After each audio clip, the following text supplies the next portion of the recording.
Oh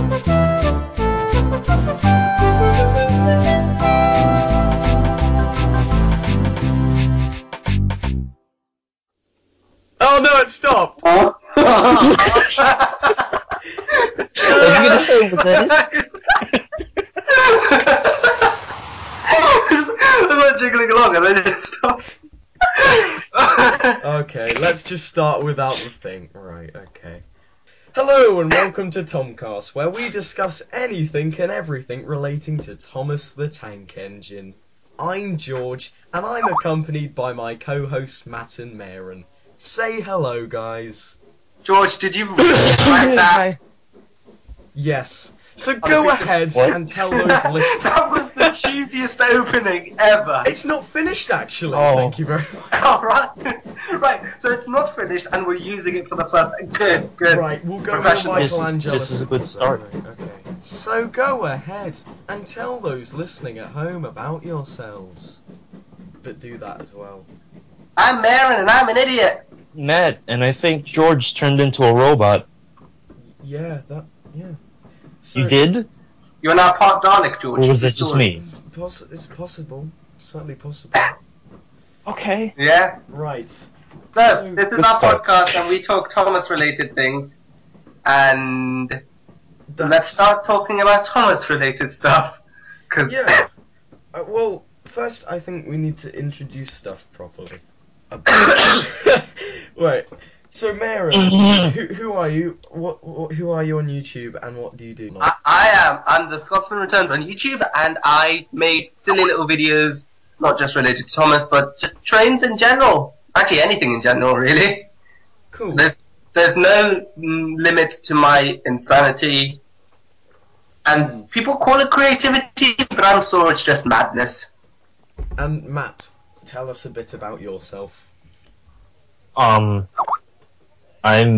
g.w.shunter on YouTube. I exist.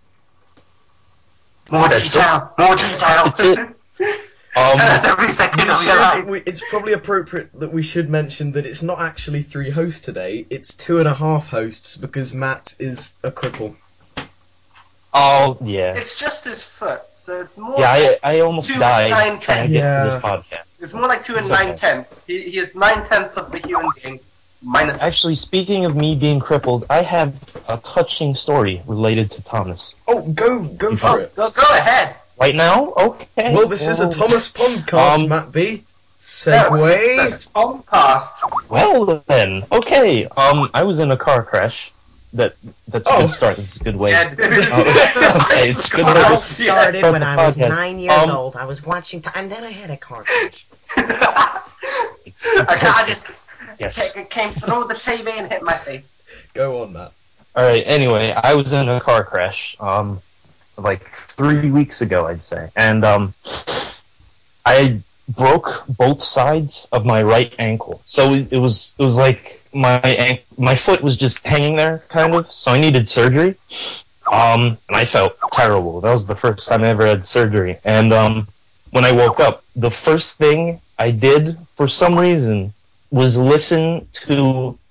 I just binged on like Thomas songs, and I don't know. That's the first time in a long time where I felt like a nostalgic feeling, Thomas. So yeah, Well, it was very comforting, you know.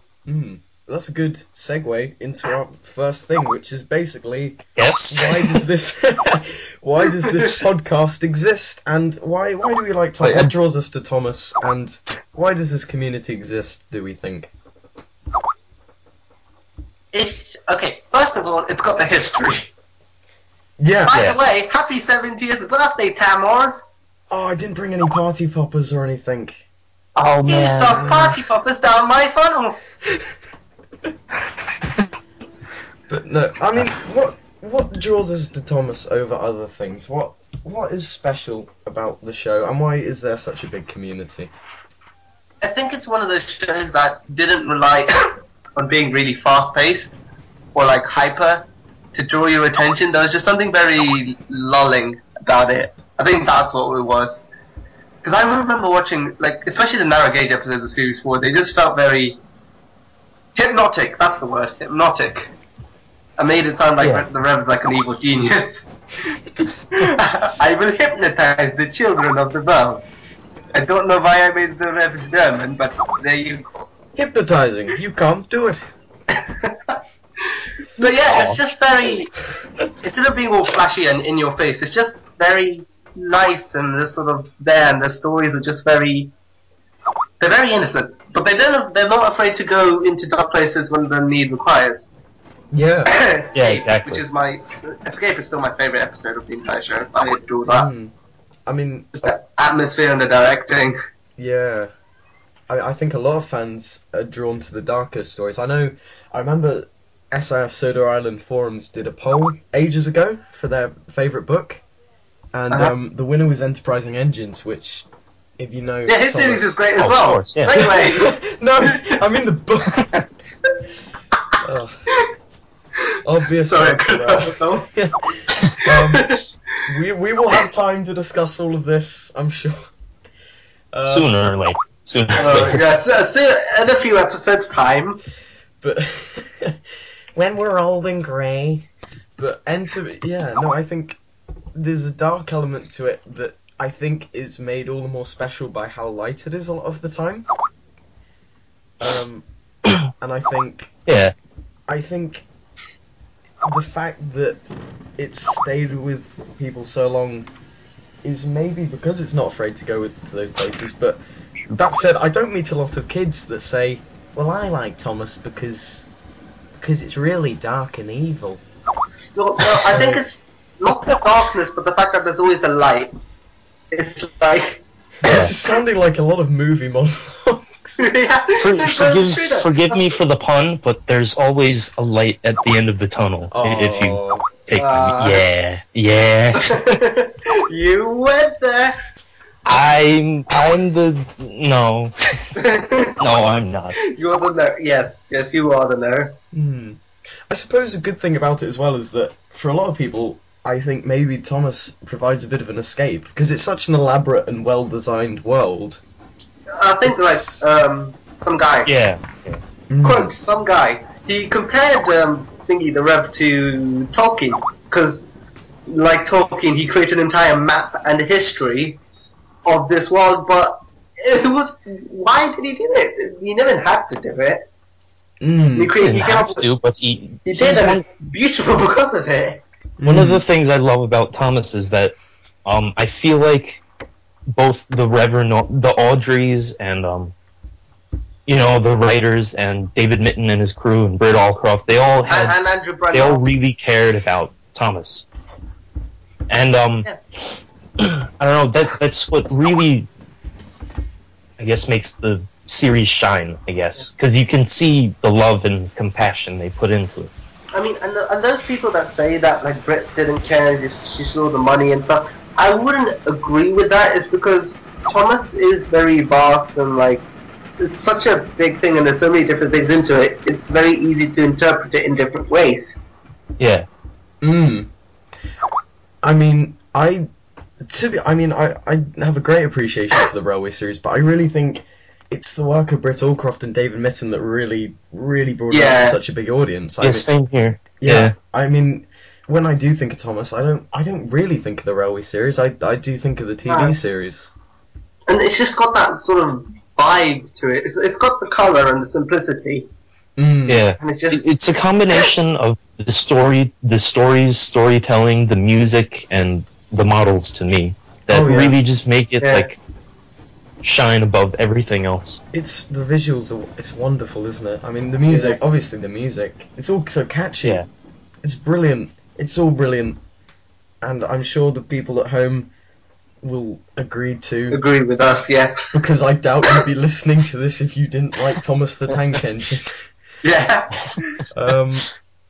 And I think it's really admirable as well. It's just the fact that, because when you get so many successful, like, corporate machines, so to speak, and, like, Thomas has become a corporate machine now, but the way it started, you never would have expected it to have become this big and have this great a following. Oh, yeah. Yeah. Even when the TV show started, people were expecting it to be cancelled after a series or two, but 18 series later, and here we are. That actually, you know what? Is it too late to use that as another segue? Is it too early, even? Probably. I don't know. We can come back to it when we're done with the segue. Let's keep talking about nostalgia. Yeah. Okay. Yes. Let's. Can I say? Let's see. Let's try this for a bit of fun. What was your first ever piece of Thomas related thing, like anything? Why would you do this to us? Because I remember mine. I don't remember this. I know mine. I know mine. Okay, well, I think George is in the doghouse. Not. Well, you guys go first, and I'll try and remember. Mine was the Series 3 VHS tape that had, it was Time for Trouble and Other Stories, and I remember just watching that on a loop constantly. And the funny thing about that is, when I was a kid, and this was back when I was like 1/2, I thought that whatever was written on the sticker in front of a VHS tape was what was inside the VHS tape. And so I wanted Thomas, you know the story, I forgot what it's called, Trust Thomas. Yeah. My 1-year-old head thought it was Thomas and the Frog because there was a frog at the end. And I scribbled out Time for Trouble, wrote Thomas and the Frog on the front, and put it back in expecting to see the episode. I remember that so vividly. Probably sell that on eBay. Someone would think that is a rare piece of merchandise. I don't have it anymore. That's the sad thing. Oh no. And also my Fogman DVD died this morning. I had a DVD original release of the Fogman, and it died this morning. It's like it works on the menu, but then when you press play on the episode, it just dies. Yeah. Oh, that's really sad. Anyway, that's your turn. Mine. I have another delicious story, if you don't mind. I'm already eating. I have too many stories. Because I could go on for hours just gushing about Thomas, but it's fine. my first Thomas related thing, I think, according to my parents, my first Christmas, I got 3 tapes. 2 of them, well, one of them was Theodore Tugboat. The other one was something about trains, and I never watched it, so that's gone. And the last one was Thomas Comes to Breakfast on VHS, and I don't know, I always think, like, I was hooked on Thomas since birth, and I guess, yeah, that's why. So, yeah. For me, see, that's interesting that you've both VHSs, sort of like, you got introduced properly to the show before a piece of merchandise. I think that says a lot for the quality of the show and the impact it has, to be honest. Oh, also, ironically, it was given to me by some person that my family refers to as Uncle Tom. Oh, of course. It was fate. Thomas sent you the tape from Sodor. He knew. Oh man! All the way the Atlantic. All the way over. I nearly said Pacific. Ignore me. I like Pacific. Beyond the horizon. I didn't know there was a beyond. Shut up, Aaron. Ah, that was rude. You don't remember, do you? I think I do. The earliest piece of merchandise I remember, which is kind of interesting, is a big collection of all the Reverend W. Awdry's Railway Series books, actually. But despite that... Oh, yeah. Is that the gold and blue book? Yeah. Yeah, I have that right in front of me. It's awesome. I love this book. Yeah.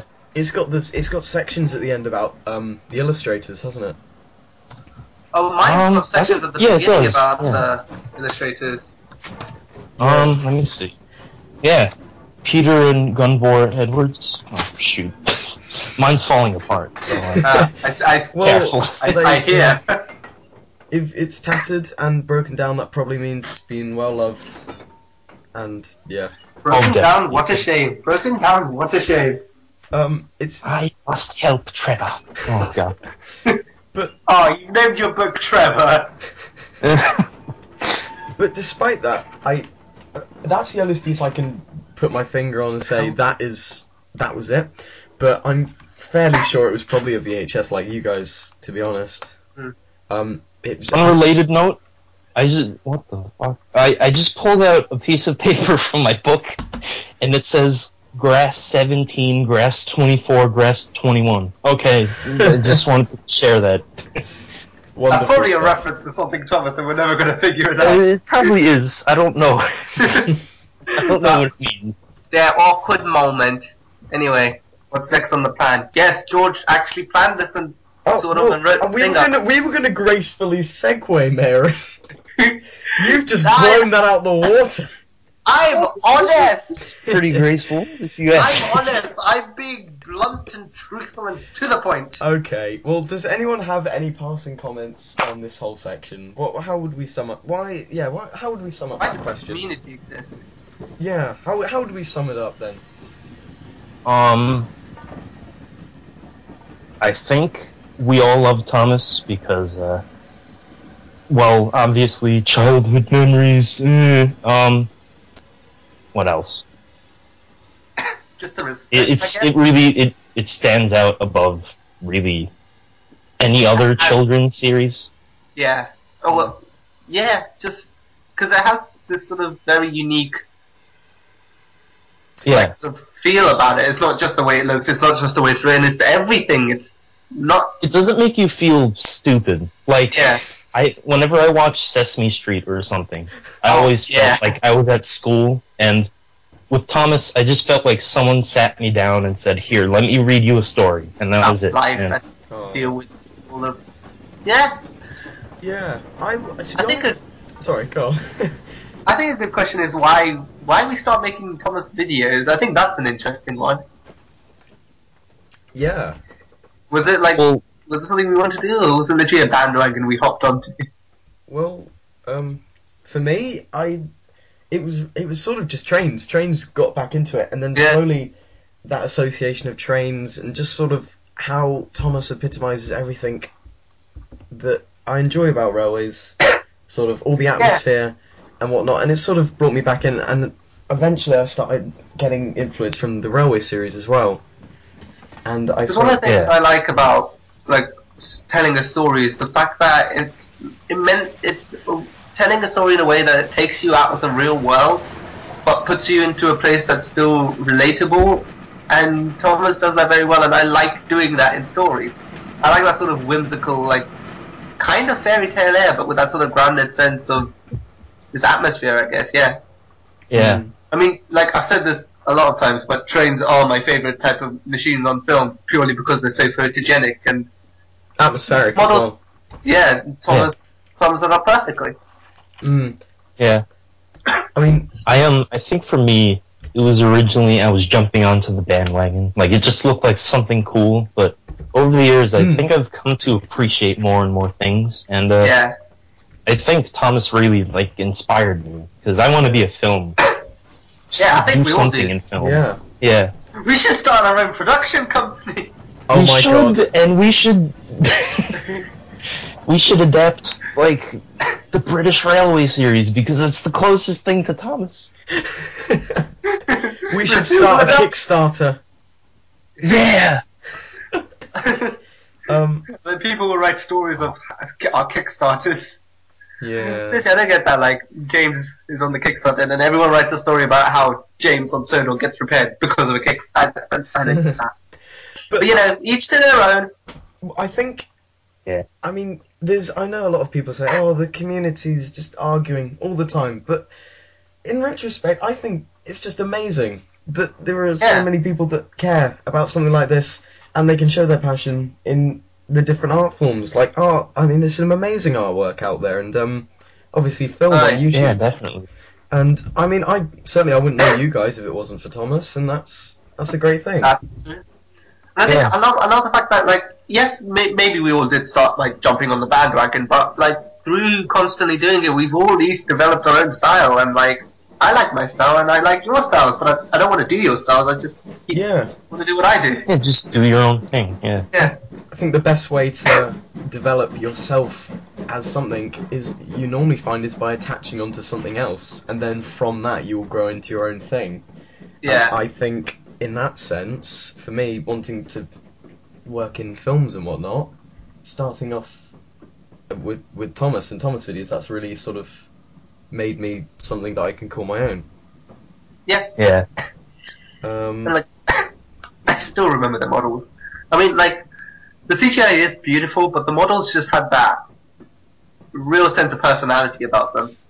Yeah. Yeah. And I don't know what it is, because I'll look at, like, Season 5, and I'll just say, wow, that looks amazing. And then I'll look at, like, I don't know, Series 9 or something, which I don't do often, but I don't know what it is. There's something about it that just doesn't look the same. I think classic Thomas just has this. It looks artificial. Yeah. It looks like a set. Thomas really convinced me when I was little that Thomas could be real. One of the things. Speaking of the models, shall we segue?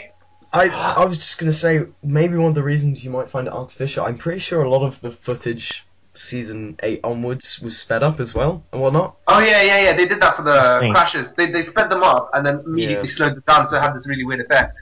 But no, plus, I think there's something about the camera they used. Like, it doesn't look as, like, clear or, like, fluid.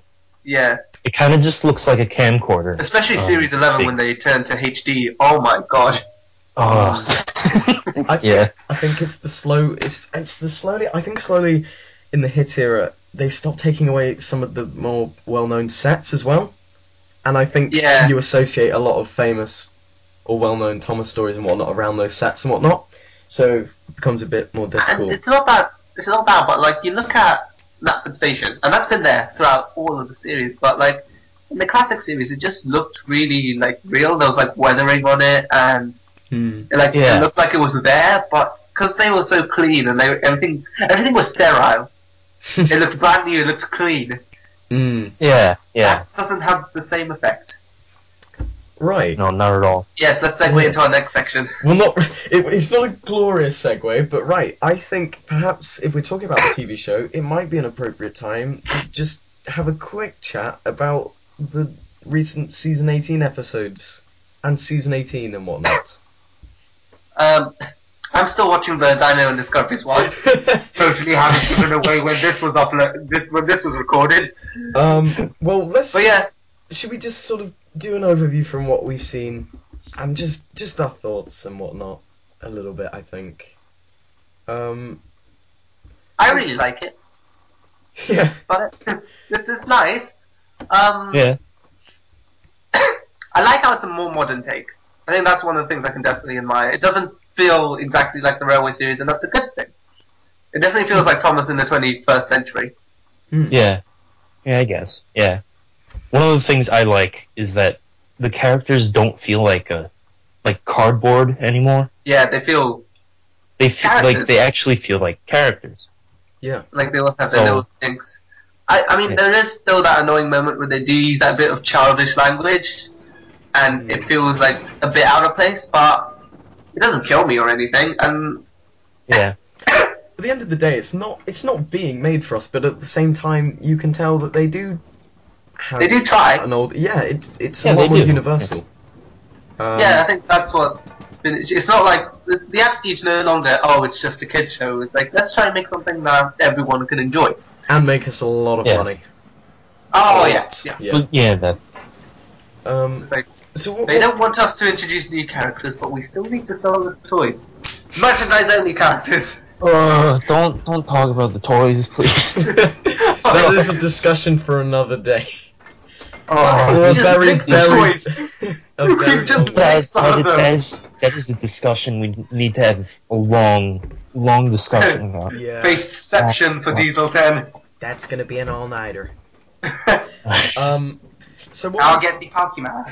What would you say were your favourite episodes that you I can wouldn't remember? have a specific favourite episode. What, you mean like Season 18? Well, here's conveniently the list of Season 18 episodes for you.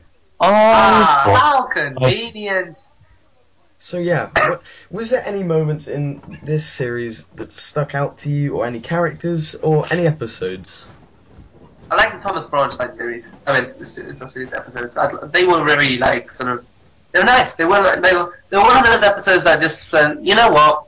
We don't need anything big or epic or like something major to happen. We'll just have like a little incident and how the characters react to that little incident. Mm. I think that's what a lot of the series was, though. It didn't rely on something like directly to the episode. It literally felt like they were filming the episode and then, oh, this just happened to happen. Matt, yeah. What about you, Matt? It's kind of tough. I guess I'd have to say Duncan and the Grumpy Passenger is my favorite. Oh, yeah. Duncan seems to get the best shot since Series 18. I know Yeah. why. I know shots. why. I already came up with the theory, so you know. I am really glad that Andrew Brenner's getting credit for revitalizing the series, because I think we can agree.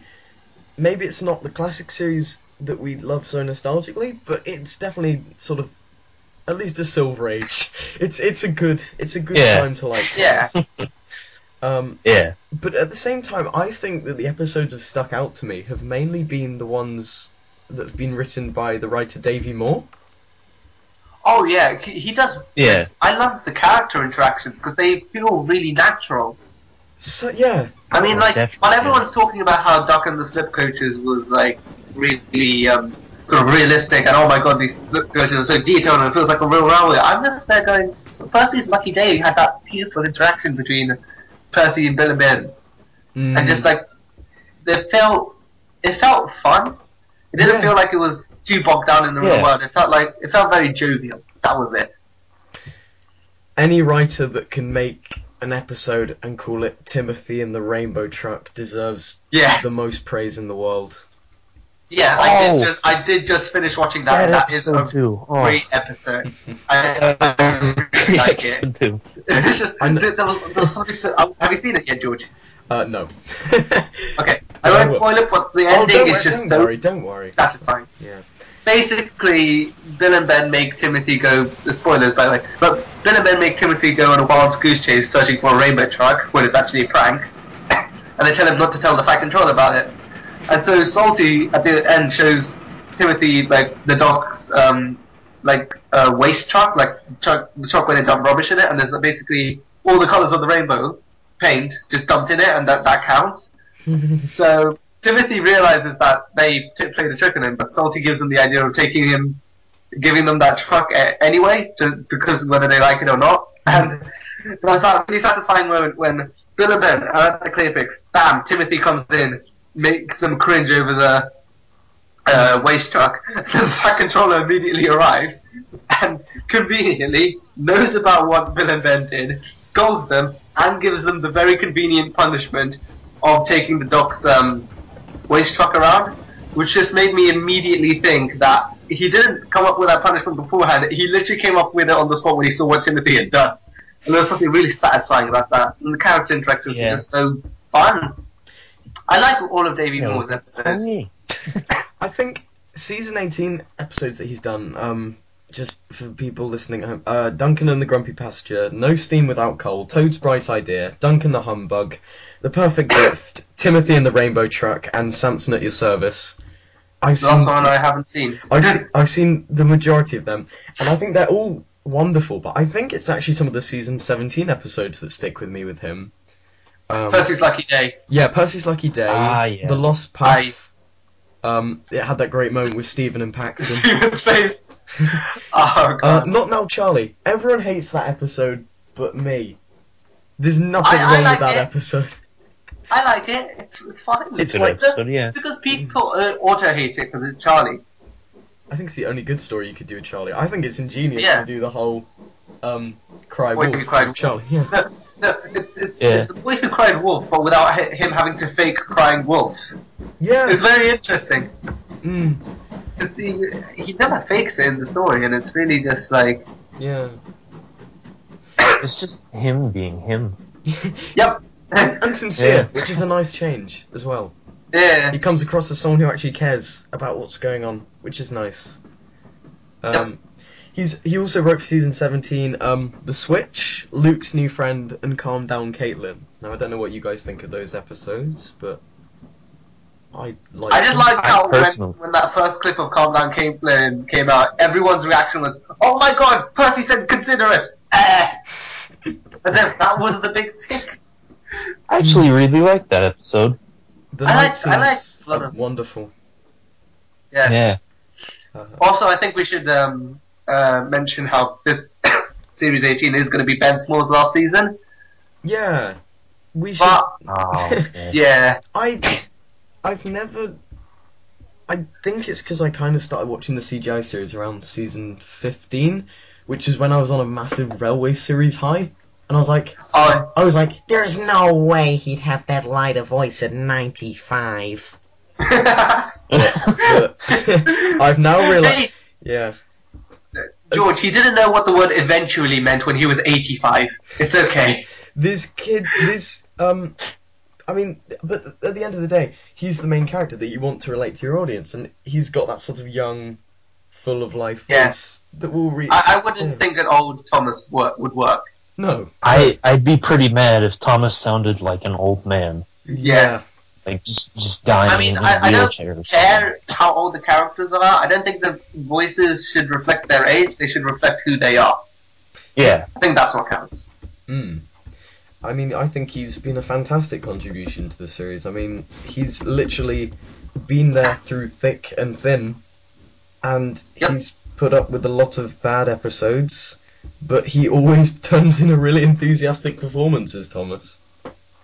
Yeah. yeah. And let's hope the next guy can do as good, maybe better. We never Yeah. know. Here's to the future mean- for Ben Small as well. I'm Yeah. sure he'll get I lots mean, of other work. the new guy could be better. I mean, we all thought Arc Animations was going to do terribly, and they're my favourite. Yeah, yeah. Because I think I respect more about Arc compared to Nitrogen is that they don't just direct, they tell the story through the directing. Because one of my favourite moments of Series 18 was, crap, I don't look like a fan now, I've forgotten the episode name. It's the one with Edward. It's the one with Edward. It's the first episode. Old Reliable Edward. Old reliable. That's the one. And it's the shot where he uses basically basic camera techniques, but it's really nice. It really accentuates the characters. And it's when Gordon and Edward are having a conversation, but the camera, when it's concentrating on Edward, is above him. And when it's concentrated to Gordon, it's below him, which makes Gordon look unnaturally big compared to Edward. Mm. And it's not like they made Gordon huge, like, by scaling him up. It's just the trick of the camera, and it really helps with the whole how he's bullying him thing, and it's like that sort of directing through the camera. Yeah. Also, best Yeah. shot of Series 18, duck in the water. Yeah. Just that.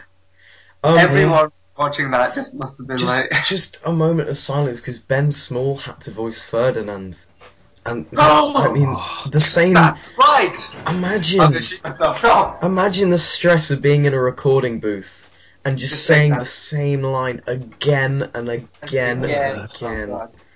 Then again, they probably felt sorry for him afterwards and gave him the honor of voicing Rhaenyra. Rhaenyra. Rhaenyra. Yes. Yeah.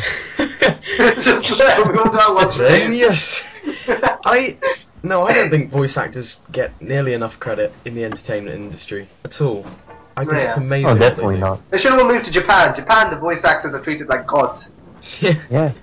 But no, yeah, here's to the future, Ben Small, and thank you very much for being through thick and thin and helping revitalise the series, I guess. Yeah. But we were talking, I think me and Matt may have been talking about, or this may have been the other Matt, there's a lot of Matts. But it was the idea that, yes, Ben Small leaves, and I mean, a few of his characters have to be replaced. But we wondered how funny it would be if Keith Wickham left, because he voices like 90% of the characters, and if he left, the show would just collapse in on itself when you think about it. Yeah. Because I'm just going to go onto Keith Wickham's page now, because he voices a lot of characters, and it's unbelievable. He voices in the UK Edward Henry Jordan, James, Percy, Harvey, Whiff, Dash, Scar, Larissa, Handles, Norman Stafford, Bertie, Captain, Sir Topham Hat, Sir Loham Hat, Dowager Hat, the Mayor of Sodor, Mr. Percival, the photographer, Mr. Bubbles, a railway inspector, the railway coal inspector, the man at the fire, the great composer, the Marion station speaker, a Wells station speaker, a opener open station, some workmen, some quarry workers, the welcome station master, one of Sir Topham Hat's assistants, some passengers, Thomas's guard, the grumpy passenger, Bill and Ben's drivers, Gators driver, Steamworks worker, Father Christmas, the groundsman, and the postman.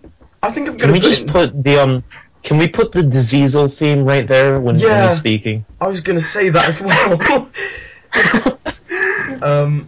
Yeah, his range is amazing. I'm in and awe. that's just the UK. I haven't even mentioned the US yet. Yeah, let's not do that. Let's just swerve away from Can I just say though, Henry sounds like an old Jewish man, and that really bothers me because I'm used to hearing that. I'm not used to hearing it come out of the train. But no, it's better than his US accent. That made The flatbeds of fear. Oh my God, Thomas. Oh my God.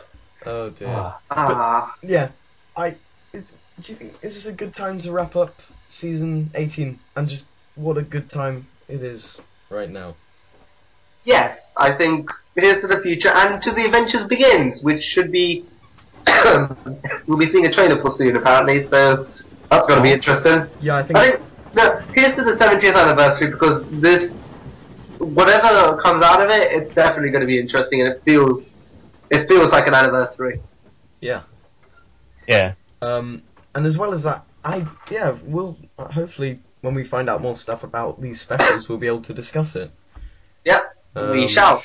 But let's move on into what was the thing next, or before. Speaking of discussions, right, so moving on from more proper Thomas stuff, and perhaps going into some discussions fandom related. Oh, yes. There has recently been a resurgence of props from Thomas the Tank Engine, which have found their way into the hands of fans and people who really care for them. Shall we discuss this? Yes, we shall. Yeah. Yes. I think the James is the obvious one. The James. I think the Tugs are the obvious ones. Well, no, but they're not Thomas. So shush. Oh, fine. But yeah, to Tugs and James, that was quite. I guess the Tugs were expected in a sense because the show is over and it's been over for a long time. So, in a sense, it was a matter of time. But with the James, it felt so random and like. Yeah. Yeah. The James literally came out of nowhere. Well, it came out of the prop store, which is a website you can visit. Yes, you can. Don't expect any Thomas props on there. Well, there has been quite a few actually. Probably can. Yeah, Yeah. It was like the Percy face mask, which the face masks are terrifying when you don't see the eyes. I'm just saying. From what I know, I think they're even worse when they're unpainted. Like, look at Harvey's face mask. Oh, yes. Recently came up. Yeah. God, he has such a giant mouth. I didn't even realize. Chin. It looks like the Scream face, kind of. Aside from James, the ones that I can recall that we've had research into the public eye recently, has been face molds for Harvey and Percy.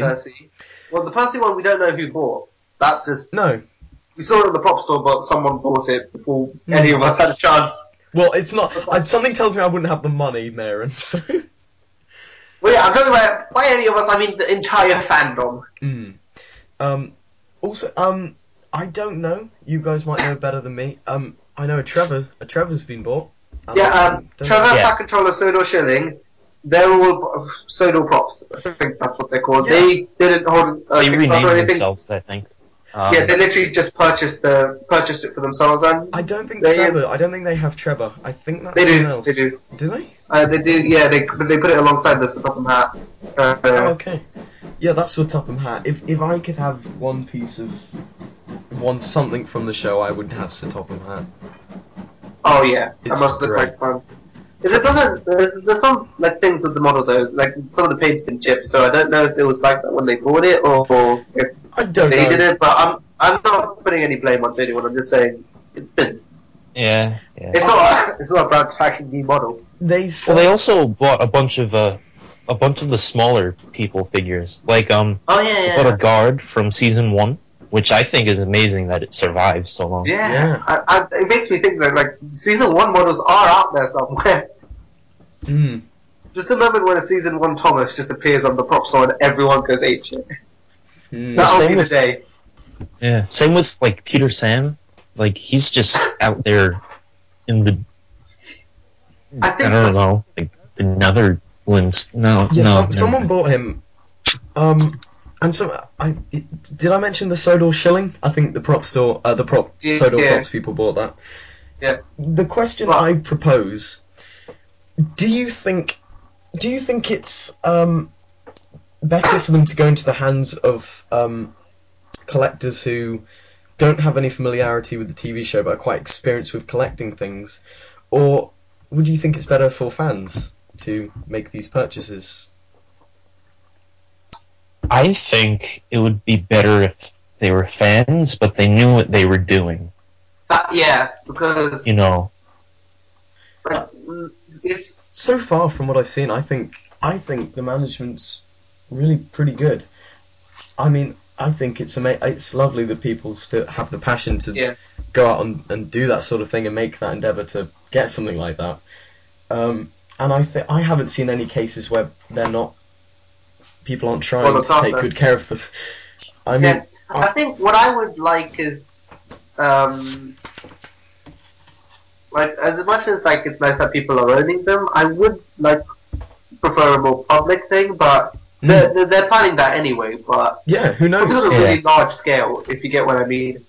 Yeah, something. I actually wanted to ask you all a question about props disappearing.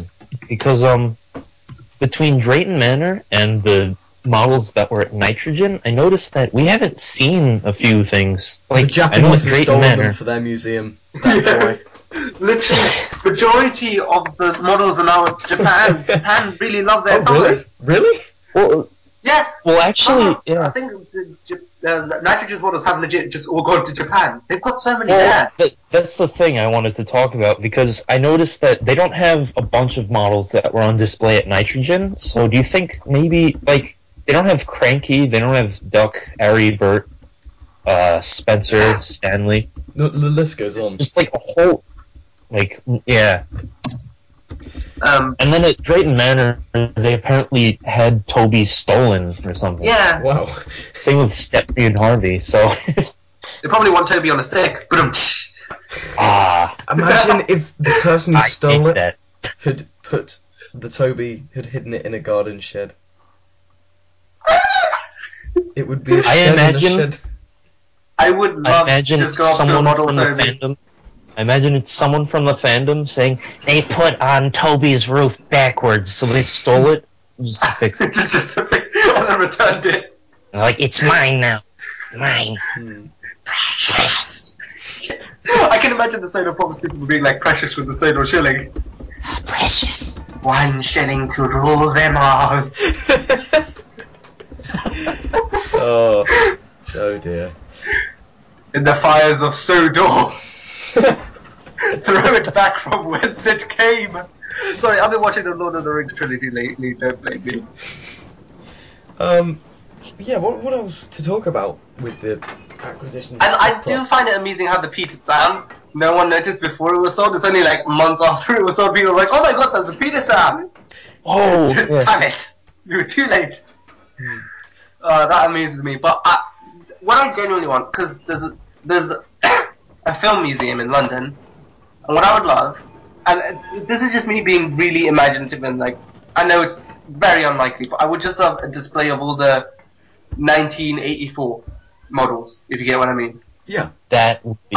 I would yeah. adore that. London Film Museum, just there, like on display, like not like on a set or anything, just there, models, like the true history. I would adore that.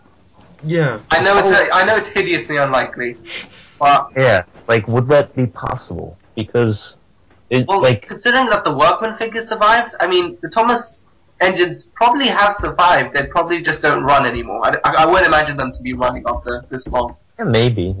But, like... You have to rebuild their insides, definitely. Yeah, totally. But, I have a feeling that they were either converted to scrap or something, which is unfortunate. But Yeah, but just glimmer of hope, guys. Glimmer of hope. that would be great to see, though. Yeah. I'll tell you what. I mean, yes, it's not strictly Thomas, but it is Britt Allcroft. I mean, the big elephant in the room, probably the most known of acquisition to do with this is the Tugs models. Oh yeah.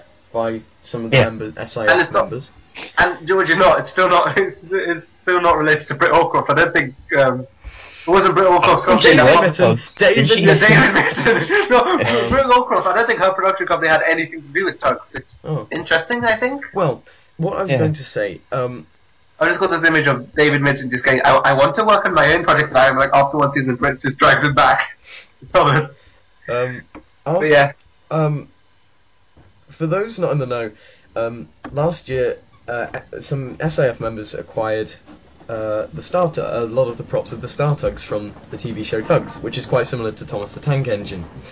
And this money was partially raised by a Kickstarter, and it all seems to be going pretty well. And they've been stored in a coach at I think it's Midland Railway in Butterley. And that has had a few events where some Tugs fans, who are quite normally Thomas fans as well, have gathered and talked. And I think the fans being in contact with these models could really encourage some more events like this, which I think is quite a nice thing.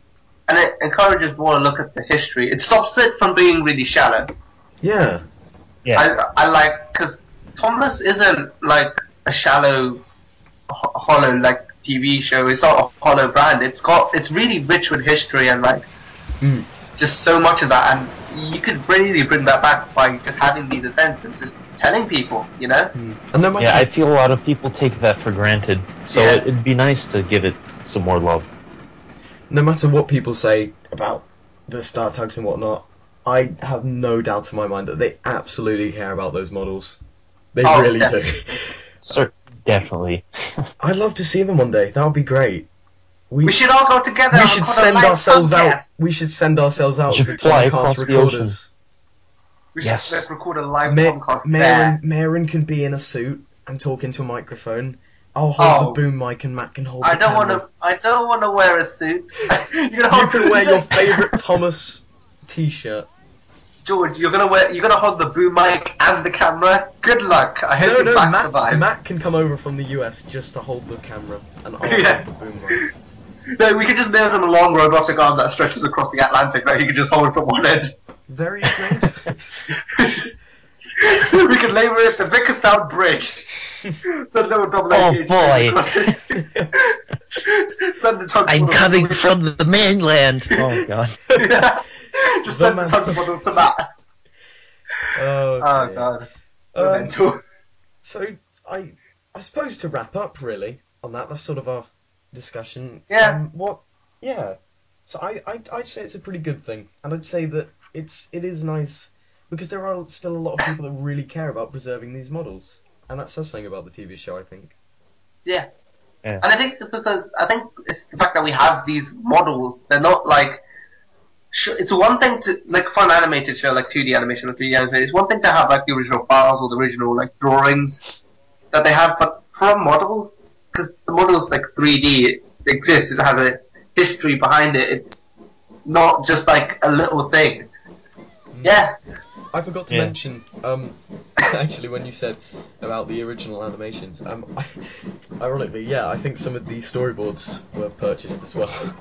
Oh yeah. That's been shown off recently. Oh god, it would be really funny. What? Remember when the BBC tried to do the 3 railway engines and they tried to do it live and somebody knocked the rails and... Imagine if someone finds that model.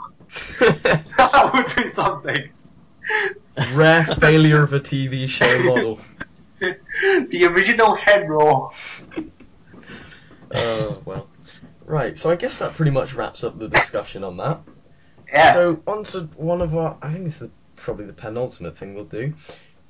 Talking a bit about community-produced content and whatnot. Namely, also, in a contrast to resurgence of real-life props, there's been quite a big movement of Thomas models being produced for the game Railworks, and Mayoorhan is our representative there. So go, Mayoorhan, go. Sorry, got distracted. And then he didn't go. literally, I got interrupted to do something, but I'm back. Right.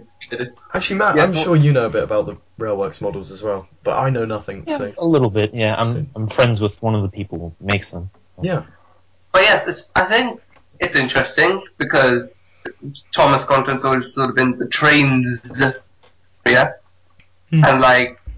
Let's be honest, Trains is crap compared to Railworks. Yeah, but then again, I wouldn't consider Railworks a good game. It's a good. It's a simulator, but in terms of simulators, Railworks does it better. Yeah, it does it better than Train. But I think what's interesting about this whole sort of slew of models is that I hope it opens up a whole new door for the way these let's call them animated remakes work, because Trains and Railworks, as sort of the way people use them for filming, are very, very different, and I think it's nice to have that variety. I think people shouldn't see the Railworks sort of real remakes that are coming out as rip-off of Trains, because the two simulators work very differently. Yeah. That would be interesting to see how people work around that. Hmm. So, for the models that have been released, they're all made by this chap called SodorsNWRsteam, and he's so far released two sets of models, one called Realistic, where there's one engine released, and the other called TV Series, of which there are several. And to put it simply, the TV Series ones are basically literally carbon copies of the TV Series engine. So we have Thomas, Edward, James, Toby, Duck, Donald and Douglas, and that's your lot. And for the Realistic, we just have Thomas, which is basically, unless I'm mistaken, the Trains, is the mesh of the Trains 2012 Thomas. Am I right? I think so. Yeah. But I think they're not.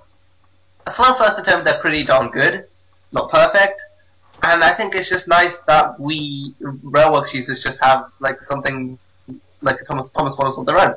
And I should also point out that in Rolling Stock and Incredible have been released. Hmm. And yeah.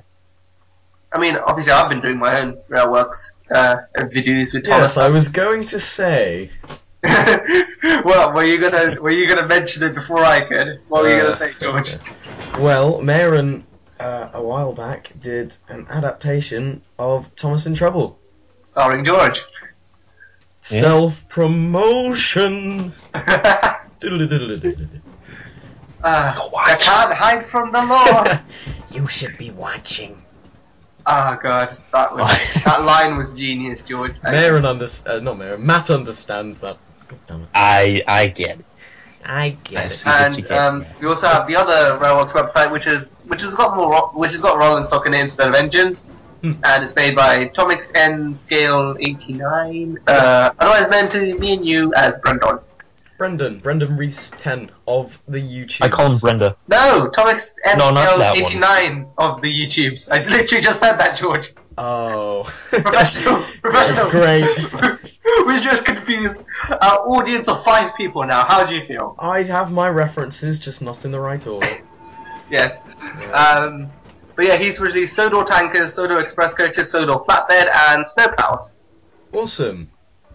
Good Yeah. stuff. And I think they're not like the greatest models ever. I mean, Trains users have had years of practice. These are literally just brand new first attempts. Yeah. And they're serviceable. They do well. I mean, I would like more realistic engines, because I think that would fit more with sort of the atmosphere that Railworks creates. And we're getting that kind of because Brendan is trying this whole face smashing, adding onto existing engines. Yeah. But yeah, I do want this to grow into its own thing. People, please don't see this as a competition between Trains and Railworks, because Railworks wins. But yeah, Choose your side. Mortal Kombat. But yes, I think it's just a lovely little thing that now exists, and it's fun. It's like our own fun little thing now. Lovely stuff. Okay, well, just seeing the time, we've We really got to get a Well, wrapping up, move on. well, yeah. Do we really need to cap ourselves? I was going to say, we could, I was going to have a go at the other railway with you guys, if you know what I mean. Oh. Yeah. We here at Thom-Cast, the very prestigious and impressive and well planned out podcast thing. Professional. Yes. We like the idea of doing something that we've named the other railway, but it's basically like a desert island sort of situation. Presumably, the person has been cast away to a desert island or the other railway, because no one likes the other railway. Let's be honest. That's where the diesels work. Nobody likes diesels. Yes, and to do with this, it's sort of like what would you take along with you? So we split it into the categories. I'll take along. Shut up, Mayor. We need to split it into our categories. A classic episode, which is basically season 1 to 7. One non-classic episode, which is season 8+. A railway series book. One Thomas song. One Thomas movie. And one Thomas character. So, I think... Shall we start off with you, Matt? And would you like me to list them off again? Okay, right. List them off. And go name one for each character. Dude. Category. Dramatic Like effect. Matt has been cast out to the other railway. It probably makes sense for us this time round just to do each category and then we'll say at the same time what we take. Okay, so the first category. Wait, hold on. Transition. We're all in the other railway now. Okay. The first thing you can take is a classic episode, season 1 to 7. What episode do you take and why? Escape, because then I have a really good plan of escape. Decision. Escape, because then I can make my way out of here. It gives me a plan. Ah, I see what you did there. Yeah. Why is Escape your favourite episode, Mayoorhan? Please elaborate. Just the atmosphere. The fact that it creates tension without having to be really like over the top, loud and bombastic. It just sort of has... It just creates a sense of urgency out of just the simple, like, the way that you just find this engine and he looks so derelict. You never even got that in the Railway series. In the Railway series, I guess he looked fine in the illustrations. Yeah. But Oliver looks so beat up and that's the model work there is fantastic. You instantly feel sorry for him. And the fact that genuine tension is made up through the atmosphere and the music and the whole way it builds up. And it doesn't rely on Michael Bay-esque explosions or intense action or shaky cam. It's very still and like quiet. What about you, Matt? I mean, I don't think there's a moving camera shot once in that episode, and that's impressive. Yeah, actually, yeah, that is. And that shot of is it Donald or Douglas? Donald or Douglas? Donald and Oliver. No, Douglas. Well, God damn it, Douglas and Oliver going over that bridge, and it's illuminated by the moon. I just love the fact that there's. I think there's also another similar shot at the end with Duck and Oliver, the Little Western, which means that the Little Western is the bridge to Sodo, but ignore that. And I love the behind the scenes picture of just David Mitten standing there. Yeah. I think that really just sums up his passion for the show. Just saying. Yeah. Okay, Matt, what classic episode do you think you would take, and why? Shoot. Pick one. I would say this is not my choice. I would say Thomas and Bertie because of nostalgia, but I won't. Shoot.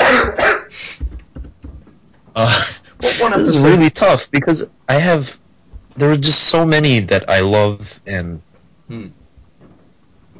just alright. I guess Edward's exploit? I guess. Okay. How come? I guess part of it is because same reason as Mayoorhan with Escape. I love the atmosphere with like the dark clouds and the rain. Yeah. And the nighttime especially. And it's all about perseverance, really, isn't it? And that's a great trait of Edward. It's an Edward story, so that's a given, kind of, for me. I just love the story in general, so. Great. For me, if I'd thought about this, I'd have an answer. Alright, this is a weird one. I think I would... Oh god, I've forgotten its name. What happens in it? What happens in The it? one quickly? with Oh, wait. Thomas and Trevor. I was about to say, it's the one with Thomas and Trevor, and then it came to me. It's Thomas and Trevor. Shock horror. It's not the best episode. In fact, it's not probably even a particularly good one. I mean, not a lot happens. But it's one of the one episodes that's cemented in my mind as something really nostalgic. And I think it's beautifully shot as well. I think it's one of those slice of time type episodes. Nothing really happens in it. Yeah, But slice it of life. feels... Yeah. And that last shot is one of those shots that really sticks to me with Trevor in the shed. I mean, I like it was children. shut up. It's been ruined by the fandom by that. But I still think, I don't know. It's not a testament to the quality of a lot of the stuff in Thomas, I think, but it's just one that's really nostalgic and better than I think it should have been. Oh. Yeah. Yeah, because a lot of things that the episode had going for it in the show, the book that Christopher didn't really have. So yes, what's the next section, George? Okay, right. The next one. Oh god, we've got a lot to get through. Alright, one non-classic episode, so season 8 plus. Let's go quick and give a quick reason why. Mayoorhan. Quite quickly,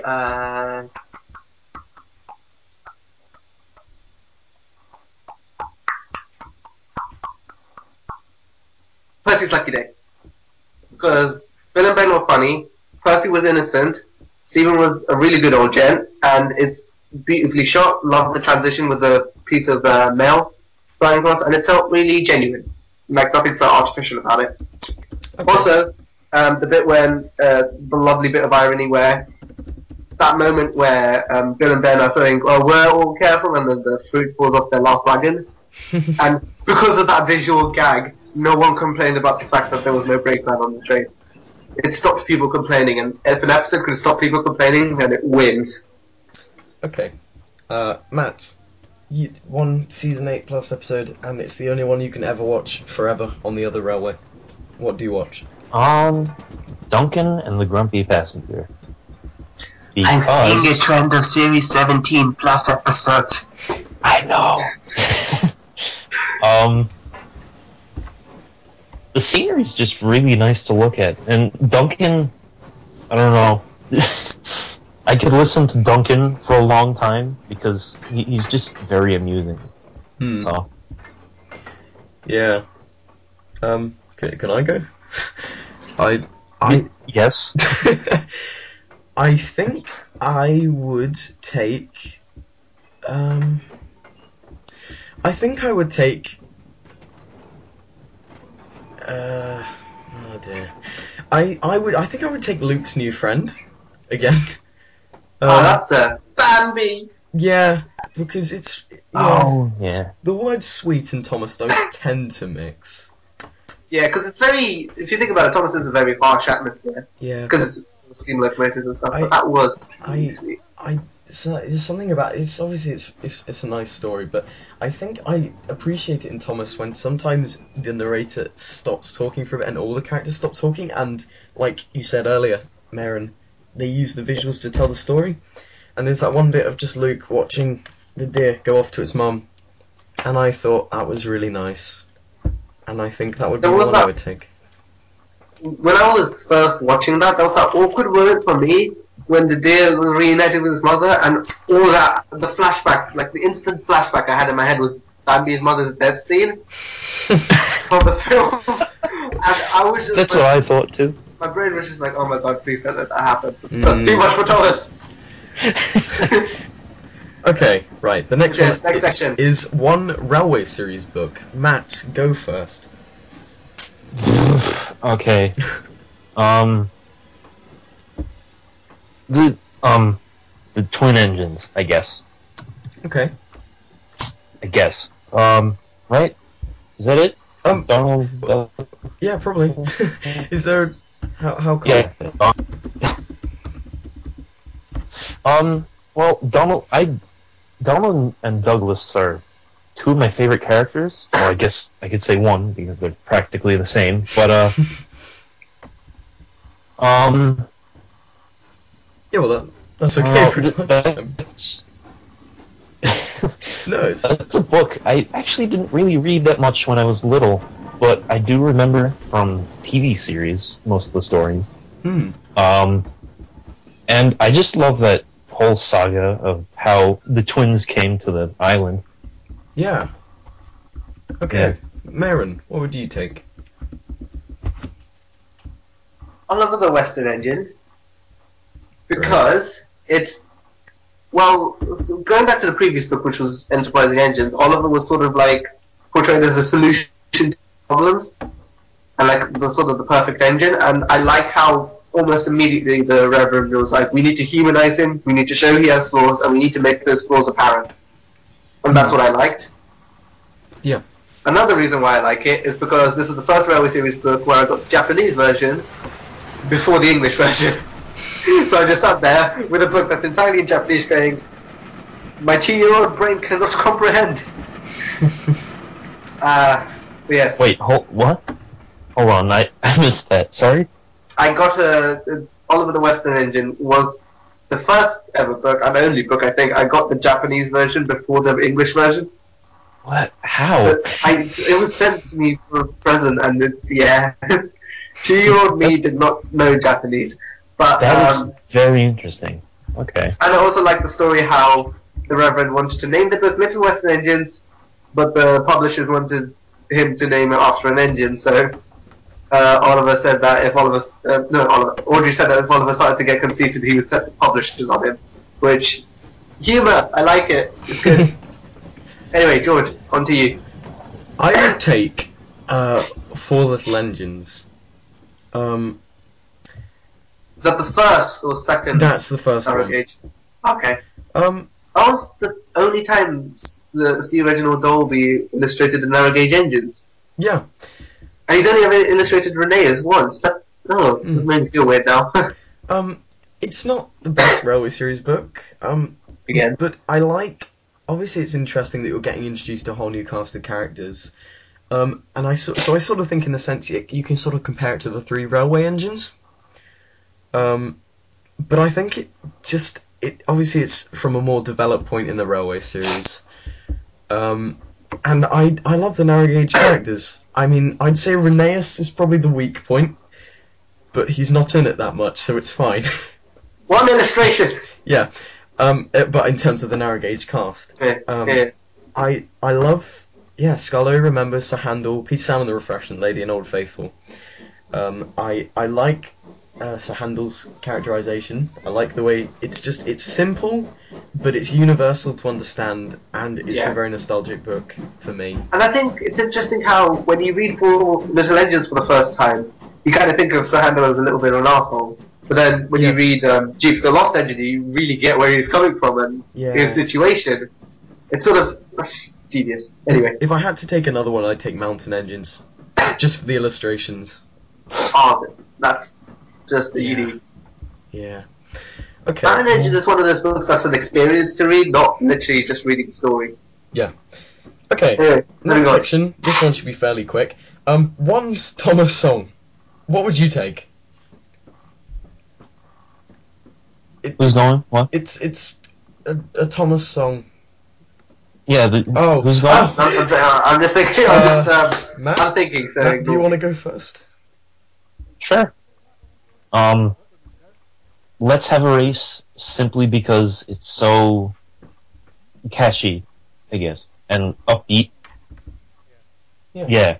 Okay, Mayoorhan, what would you take? Night Train, because the instrumental sounds better than the actual song, and it does. For pure atmosphere, no song comes close. It takes you there almost instantly. I would take Percy's Seaside Trip.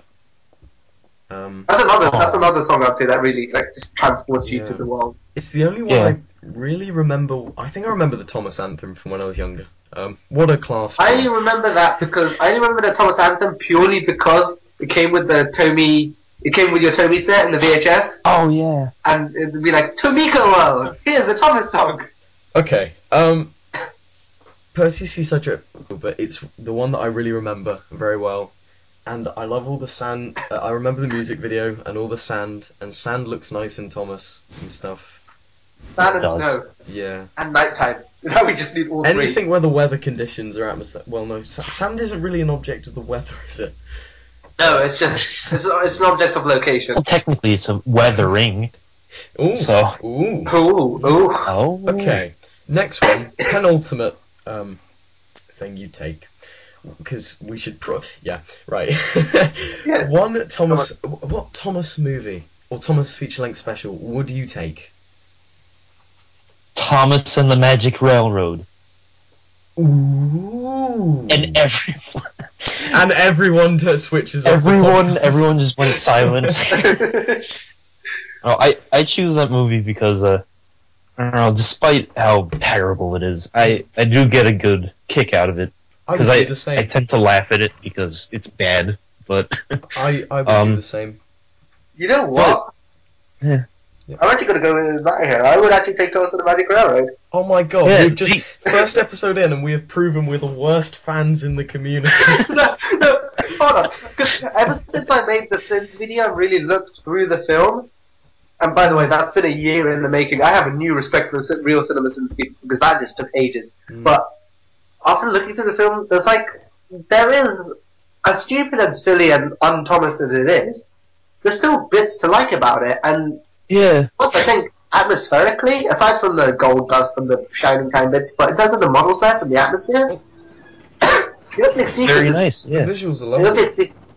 opening sequence was really darn good. It felt like a Thomas movie until everyone until the Magic Sparkly Man appeared. But yeah, there are just moments where you just watch and it makes you smile. And I will give it credit for that. And it's a good laugh when the stupid moments happen. I think as well, people saying the director's cut would make all the difference. I can't agree. No, it would make. I think it would make it worse because Yeah. too much going It's at on. a point where it's so bafflingly odd that it's enjoyable. I think if anything, the director's cut would just make it that middle ground where it's not good, it's not bad, it's not terrible enough to enjoy it though. Yes. I don't know. I think it'd be interesting to see. Actually, plotting George the I Steamroller read- would be great. Just saying. Yeah, because I read the script. And the bit and when Cranky accidentally drops all that stuff on Diesel's head, that would have been funny. What were you going to say? Any opportune moment for humour, I would have liked. What were you saying, Matt? Because I read the script, and it does feel like...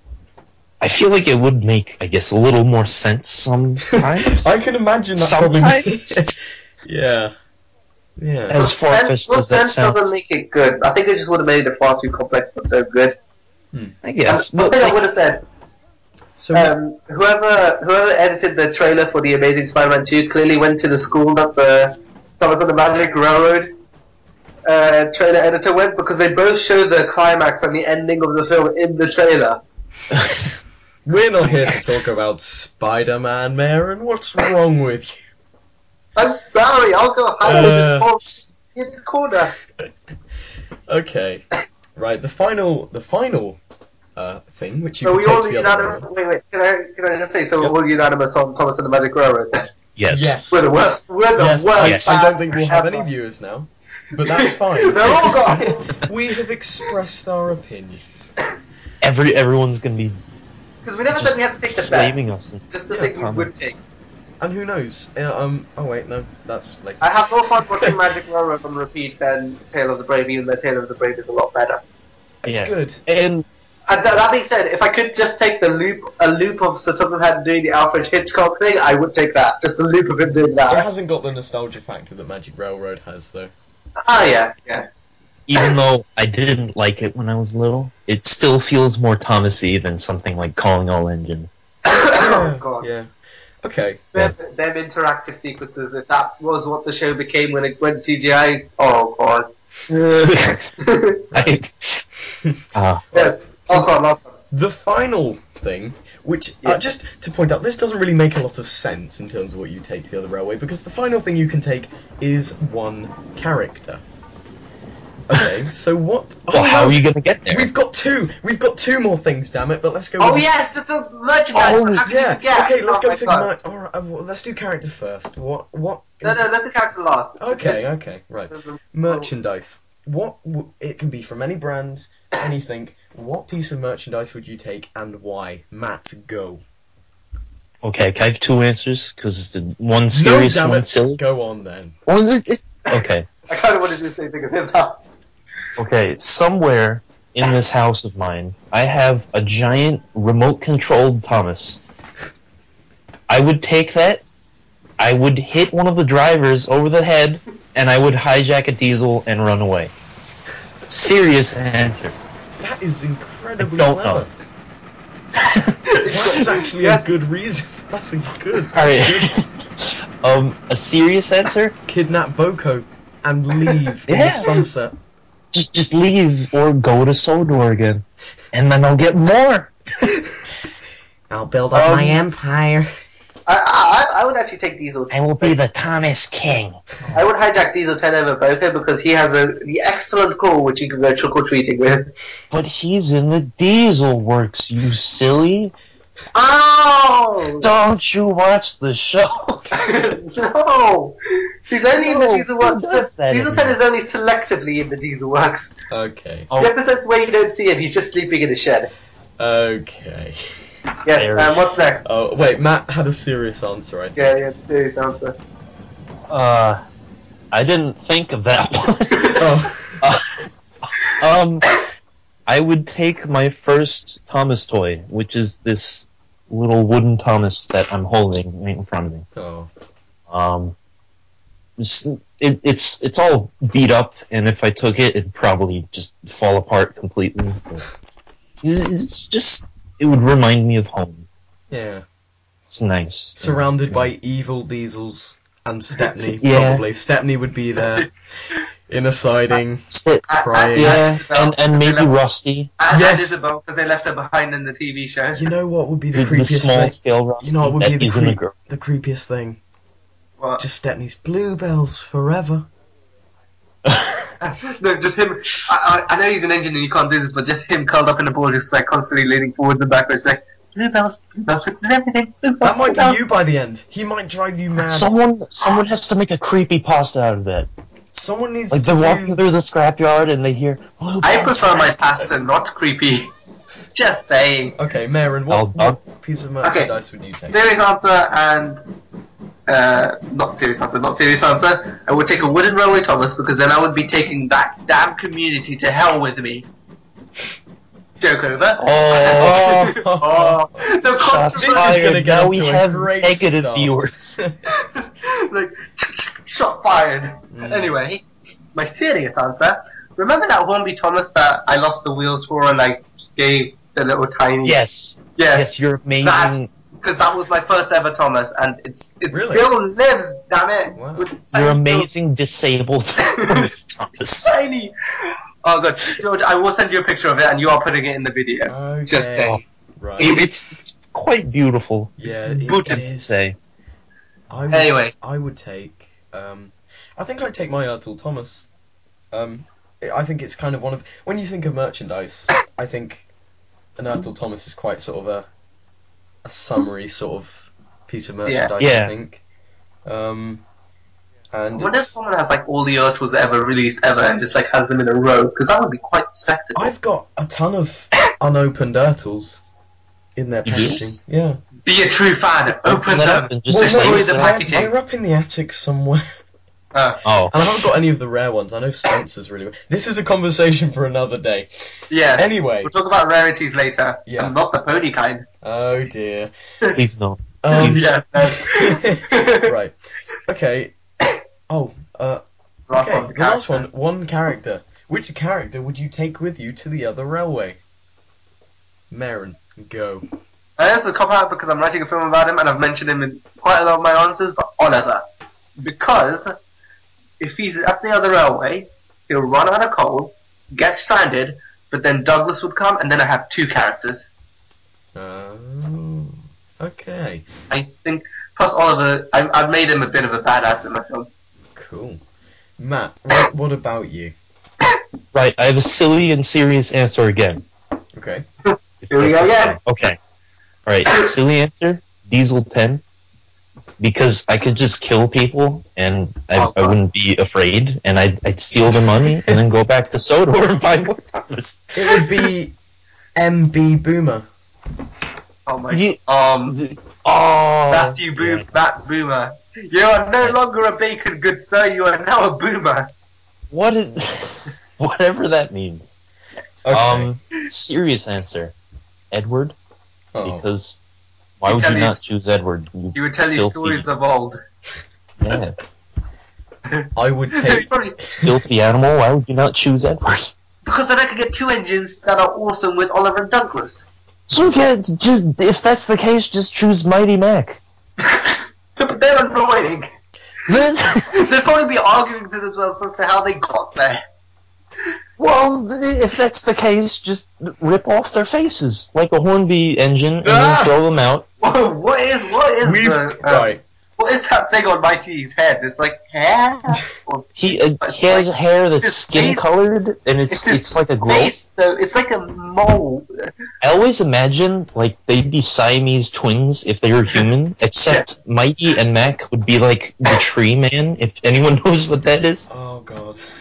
Oh god. you know what it is. I think so. Anyway. Anyway, George. I would take. I would. No,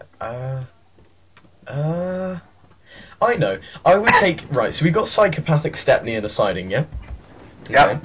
I would take Charlie along to make him like anti-mad. Because, you know, mad plus mad would equal no madness. Yeah. I don't think would that's how explode, it works. But it's a good better than idea. sending. We could send Lady, and then she can use magic. Oh, she could speak telepathically. Oh. Yes. This Whatever her unexplained powers were. No, we should take the non-speaking, real life engine that's in Thomas and the Magic Railroad. You should take the Marklin engine, George. I think My name. I can't Queen think of any Hero. characters outside of the main ones now. I would take if this is kind of favourite character, I think I'd take Toby. I love his he never seems to be phased by anything. I would take Tobias. What about Toby's? I would take Diesel Montague. George? Uh, What about Toby's discovery? oh, that's a great episode. Although And Signals Crossed. kind of not. But you said he isn't phased by By anything. anything. Oh wait, oh yeah, no, oh. He was crapping bricks in that episode. Okay, well he doesn't normal. All right, I don't know. Tram engines are cool, right? Am I right? Is it electric? Whoosh! We have a certain video to link in the video description, I think, for that. I made a monster. Okay. Yeah. So to conclude, that was The Other Railway, and we did that with 3 people successfully in like 25 minutes. That's not that bad. Yeah. Don't worry, this won't be the only time you see The Other Railway. We might have guests. Ooh. Yeah, And I think we'll have to go through the I Other think- Rail. we'll have to do awards for if people come on and they can come up with the most elaborate description for like why they would take a character or whatnot, and how it would help Most them. creative description, yes. Yeah. Okay, so that sort of concludes Thom-Cast, I think, episode 1. I'm pretty sure. Oh Challenge for you guys in the comments. What? No, wait, do we have... no, you're not allowed to leave yet, viewers. Oh. Yeah. Do we have? We have what we've Pretty been. sure we... Oh wait, sorry. Go on, Matt. No, I was just saying, I'm pretty sure we have one more thing. I think we do. It is the Oh, section that was yes. mostly planned out. Not really. Although I did warn you about half an hour ago, and then I forgot. It's our section where we just if we get the chance, just to sort of talk about if we've seen any pieces of artwork or videos or whatever in the recent weeks in connection to Thomas the Tank Engine that we'd like to give a quick shout out to. So yeah, guys, have you got anything? The dismissing I would coach like to came out give a today. shout out to Dan just for existing. The dismissing Okay. coach. 'Cause that came We out can't today. be biased here. What's wrong with you, Matt? We are being perfectly You're unbiased by jeopardizing the podcast.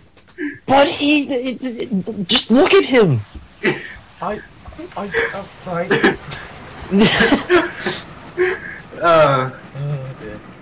Matt. But yes, have you been Enterprising stalking Engines Dan? 93. Enterprising Yeah. Engines 93 and Dan released 2 fantastic stories. Just for existing, Yes. Yeah, Enterprising Engine 93. Yes, yesterday I think yesterday at the time of recording, And released. Dan today at the time of recording. What was the name of Enterprising Engine 93? Logan leaves his mark. Logan Leaves His Mark, which was a great story. Enterprising Engine that 93. was, yeah. I think Yeah. he turns out. Neville was Jamaican. That was very interesting. Yeah, this is the imagination that we encourage. I would like, No, it's not- I would it's like not to see just more that. of that. It's not that he's Jamaican now. If you listen carefully, Reg hints at the Well- fact that Neville has an identity crisis, so he may not be Yeah, Jamaican yeah. next time. Ooh. Yeah, maybe next time he'll be Chinese. No. Maybe we Sherlock Holmes. Well, that would be something. That'd be good. Oh, yeah. That's a good Someone get idea. that commenter. We should. Yeah. It's I always like Enterprising Engine 93 stuff, but I really like the light-hearted tone here because it's really impressive that he consistently puts out good content that and he's building towards something quite big, but I really like the breath of sort of fresh air in the way of it's such a nice light-hearted story that's really got some great characterization, and I really enjoyed it. Yes. I like the atmosphere he creates. Like it feels like it kind of brings me back to a time when I was younger and I was playing around with my wooden trains. And I'd mix and match stuff. Like I'd put Legos in with my trains also. I think it's about to what we were talking about earlier about how people come up with their own style, and it's like, well, the TV series did this one thing with models, but Enterprising Engines, he's not creating the TV series again. He's creating it's his own show. It's his own show that just happens to have Thomas characters in there, and I admire it more for that than. Yeah. I mean, it doesn't follow the rules of the show, and it doesn't need to, but it creates its own rules in the process. Yeah. Like, there's a difference between having no rules, making your own rules, and following the rules. Yeah. The making your own rules and following the rules are 2 very different things, and both can be executed magnificently. I think we all have nostalgic memories of being outside at some point playing with trains or just whatever. And, Definitely. Yes. Yeah. and it's lovely and nostalgic in that way. Okay, other things, right. Dan has brought out an episode today called The Dismissing Coach. Have you guys seen it? What did you think? Of course I Comment did. below, let us know, and we're totally not What kind of ripping off man do you everything take me this for, year. George? Hmm. God. Oh Yeah, God! Matt, you seem to be Ooh. wanting to Also, talk about Dan, so this is your chance. Let's loose Well, the I Dan think I explained fandom. myself pretty well. I just because he exists. That's it. Just because of his mere His existence. No. Well, Yeah. he's a brilliant writer. He's a lovely person to talk to. Yeah. Just he's another very creative person in this community. So lovely. That's about really, really recent stuff, I guess. I'm just going to bring up as well. I don't follow Wild Nor'Wester particularly well, but I think he's still going ahead with his series, which He is, a yeah. very popular series, and I think it's very interesting that he can bring out so much content in. Yeah. I mean, I'll give him respect. His ideas are very sort of they're there. He's not the best at executing them, but they're there, and I'll give him credit for that. And I do. There are times when I do there's a moment in a story where I will genuinely smile. Yeah. You're in his series, aren't you? Yes, I am Honor and Rexor and Skalowar. You are legally obliged to never say anything bad against him ever, No, I because have he an will opinion. destroy you. I have an He opinion, will damn make it, and I you- will use it. And He will make you the fat controller, who's a woman now. So I'm not fat. Which I Please. don't see what's the problem with making her fat, but you know. Please, Mr. Wild Nor'Wester, take that into account. That is something you can do. Yeah, please. Me make and Matt them a fact- encourage you to make Mayoorhan. Can we start a campaign? Like a hashtag Mayoorhan for female fat controller. We should make No. we should make a Kickstarter. I mean, Okay, donate you £5 and you could do the we'll record a Kickstarter. special voice message as Mayoorhan in his girly voice. Okay, let's Oh my move away god, from that, that's horrifying. Yeah. Um, I have now deterred you all from thinking that was a good idea. Yeah. Anyway, I'm going So, to also say... on the Western stuff, it's Who Yeah, who go. else? could be better, but it's nice and it has a really large following.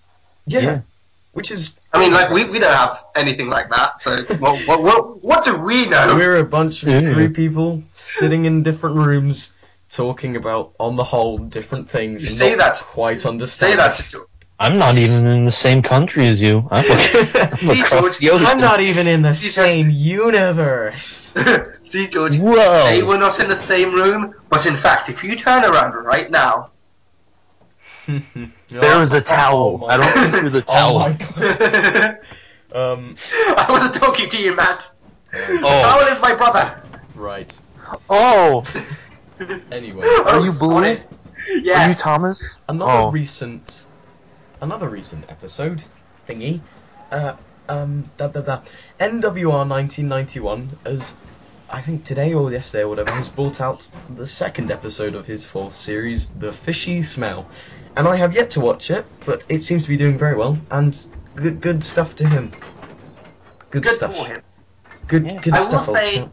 I will say there is a slight issue with the directing in the sense that the whole premise of the episode relies on the fact that Thomas needs to take the flying kipper because none of the engines are available. Yet it shows him setting off in the morning when all the other engines are available. So Okay. could have just deleted them Well. in the background. But aside from that, a fine attempt at a story. Awesome. I mean, I don't normally think this time of the year is particularly active, but we've just rambled off 4 things that have come up recently, and that's pretty good. Should we talk about our stuff that's coming Oh. up? Ooh. Have we got anything planned? Ooh, I will not talk about anything. But Oh, go ahead, feel free fine.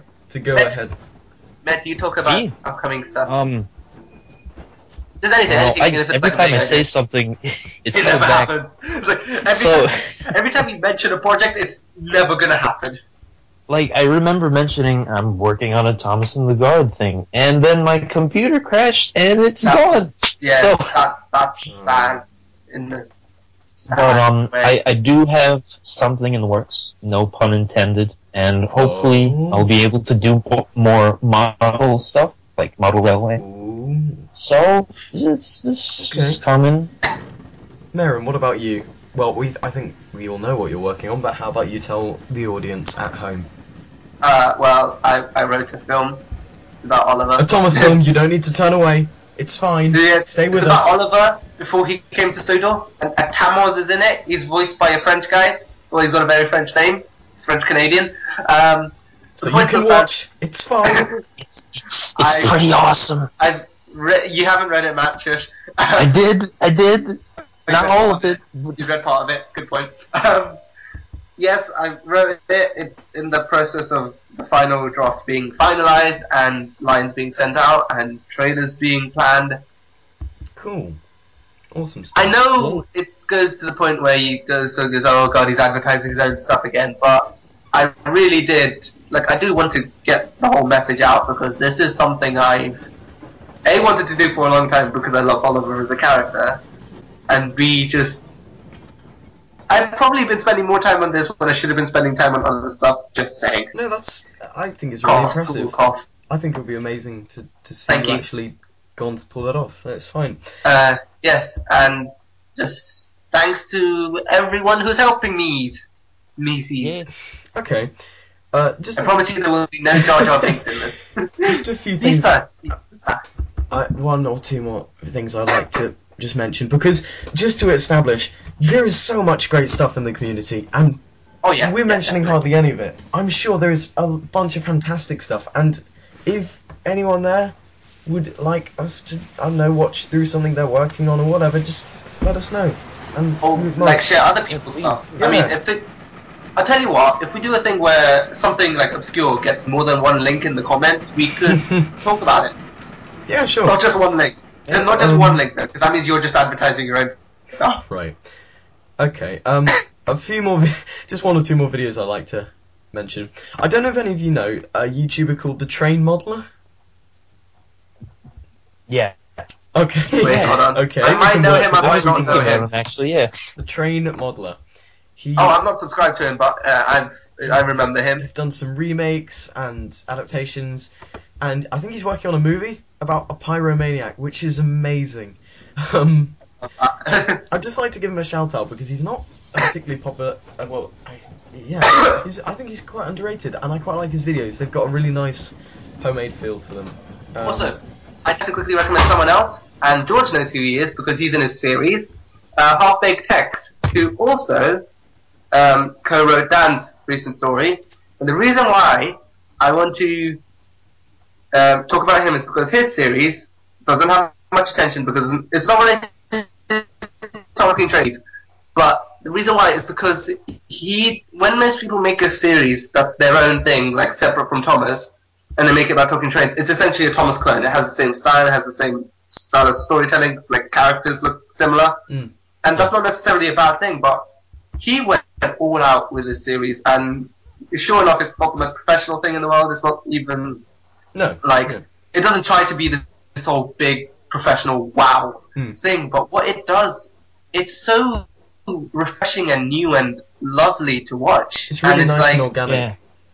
Yes, and it's not like it doesn't rely on traits that Thomas comes up with. And I'm not gonna say it, but one of the plot points, because Dan read through Rails to Salvation before his episode was released, and he sort of went to me and he's like, you do realize this plot point you have is kind of similar to what Hayden's done? I'm like, really? And then he's like, yeah, the episode's not released yet, but it's a bit similar. And then I saw the episode and saw where Dan was coming from, so that's another thing. Okay. But I just like, it's really original, really nice, and really interesting. And there's something like really, it's different. And I like the difference. Although, Half-Baked Hacks, or Hayden, as I may Humans know you call him. by, the fact is, Hayden, your series has nothing to do with Thomas, and subsequently, we're actually not going to recommend you. Moving on. We will recommend. He has Tamo's videos on his channel. It's gross enough. Do any of you know someone called Tugster, or the Tugster Intensifies? Yes. He does He music. makes brilliant music. I haven't listened to a lot of his music. I'm just going to mention him as well because he seems to be constantly producing stuff and it looks really good. And you should check that guy out. We'll leave links. I'll leave links in the video description to He all these uploaded people. a song called Ghost Chase. One last person yesterday. I'd like to mention is, he's quite famous now because of something he did last summer. Yep. But the reason why I mention him is because of something he's working on now, and it's Tyne Sensor, aka the guy who everyone perceives as making the most batshit insane Thomas stuff ever, because of Survivors in the Half Pariah. And I will point out he is working on a project that is, imagine it as him doing a Railway series story instead of like the mental, sort of more zany stuff you see in Half Pariah.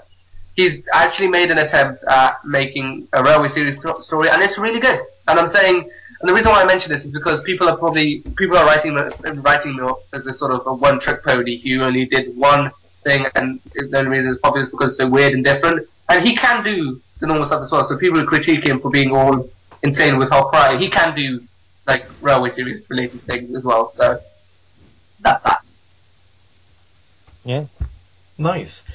Okay, well, I don't know about you guys. I mean, we've been at it for about an hour and 40 minutes. Yeah, this is a long podcast. Probably time to wrap up. Yep. Thank you for being my co-host today, guys. Anyone has listened to the end of this podcast, thank you very much. Thank you very much. Yes. If you enjoyed, maybe leave a comment, and we really appreciate any feedback because this is our first go. We winged it. Yep. And it was probably a bit too long. On, I guess, signing out, let's all say a totally unsuiting but golden Thomas quote. Go. I don't know. All these goldies, we still care about you. That's not a Thomas quote. Yeah, it is. I'm You just failed. gonna You bring. I'm gonna. Don't forget. Hashtag Mayoorhan for wife. Oh, come on. And I'm gonna say bringing back Bluebells forever, guys. Yes. Okay. Also, if you'd like us to talk about anything next episode in particular, or mention anyone, then just leave that in the comments. We'll check Anything. this stuff out. Any thoughts? Oh wait, no, damn it! I haven't talked about where else we can be found, guys. Yes! Tweetor! We have a Tweetor! Yes. Yes. The Twitter. Follow us on Tweetor. You I'm can never tweet doing that us again. at Mayoorhan. I don't know what the Twitter account is called, I forgot. I made it days ago! Oh, damn it! No, Like Thom-Cast. Well, it's at... Oh god, I can't remember. We'll link it in the description. Also, you can. I'll find it now. If you don't want to leave a YouTube comment and you want to message us privately, you can contact us at Thom-Cast, all lowercase and no spaces. We are at Thom-Cast1. There we go. No, okay, that's for Twitter. And for Gmail, you can contact us at no, bloody hell, Thom-Cast1 at gmail.com. Okay. Also, I should point out we've got 2 followers. I'm one of them, and the other one's Intercity82. So, yay! We've already got a fan. Awesome. Wait, Great what? Intercity82's following us. Intercity82, the really popular model railway reviewer guy, he's got 20,000 subscribers, possibly a lot Why more. didn't I know this? He's following us Oh my god! on Twitter, and we haven't released a single episode yet. What? Yay! I think it's because I Oh followed. no! I think it's because I followed the account. And Expectations! He's the one I'm person gonna that we can disappoint him disappoint. so quickly. We should talk about him. But he hasn't done anything much recently. We should have talked about him when we were recommending people. Man. Yes, let's recommend him now. We'll recommend him next episode. He'll be Okay. like, We've got a lot more stuff to cover in future episodes, and who knows, next week we might even have a guest on. So just to Yes. summarise, you can contact us at Thom-Cast1 on Twitter and Thom-Cast1 at gmail.com if you want to message us, and feel free to drop a comment and give us some feedback, because feedback is good. Okay, and delicious. okay, say goodbye guys, bye! Bye. Bye.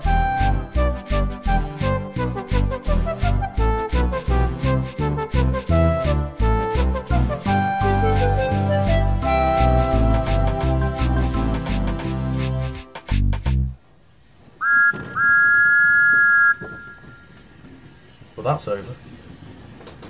Oh my god, we did it, lads! We did it. Now here's the moment where you find out I wasn't recording or something.